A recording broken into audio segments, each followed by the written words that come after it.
Welcome to Trading Nation. I'm Mike Santoli. Stocks soaring in a strong bounce on Thursday after a brutal session the day before. But the market is far from out of the woods. Roughly 43% of the S&P 500 is trading in a bear market. In other words, stock down at least 20%, with the S&P still down around 8% at the index level from its all-time high. So are there any of the beaten down stocks worth a buy here? And where can investors hide out amid some of this volatility? Mark Tepper is with Strategic Wealth Partners. Gina Sanchez is with Chantico Global to talk about that. Gina, I guess first, broad brush question. Is this bout of volatility the kind of thing where you might see a little bit of a style shift in terms of what's working in this market? How would you bet? Well, we're definitely seeing that. In fact, we're telling our clients that they should be looking for more robust earnings. We're looking for really more value names. And in fact, if you look at the value ETF, IVE, and you look at the individual stocks in the IVE and the estimates that are being forecasted, it seems like there's actually tremendous upside for the value ETF, even from here.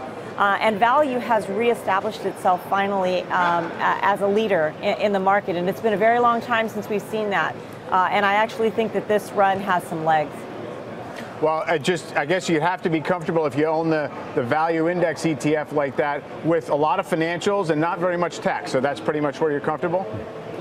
Well, I mean, we don't love financials, to be honest, because we think that the flattening yield curve isn't great, but there are other great value names that are in that space that look really fantastic.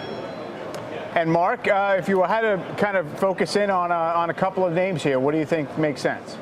So we like American Airlines and Celgene. I just think there's a lot of value in these stocks because I truly think this is a buy the dip opportunity for investors right now across the board. Now, we confidently believe that the markets are going to be higher 18 months from today. So, finding good companies on sale can be really profitable. Again, we like American Airlines and Celgene, and the market isn't fully appreciating their growth potential right now. So they're trading it at really significant discounts. And it's really all because of negative sentiment. One of the things we like to look at is PEG ratio, which is how much investors are willing to pay for a company's growth.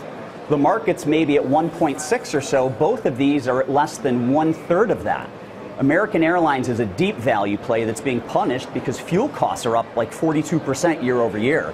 But they're actually doing a really good job offsetting those fuel costs by effectively managing the rest of their costs. They're canceling unprofitable flights. They're deferring new aircraft deliveries, and on top of that, they're raising their prices. They've got a forward PE of 7 and a PEG ratio of 0.5, so the thing's an absolute steal. Now, Celgene's very similar. I mean, sentiment has been low ever since they dropped the drug in development about a year ago.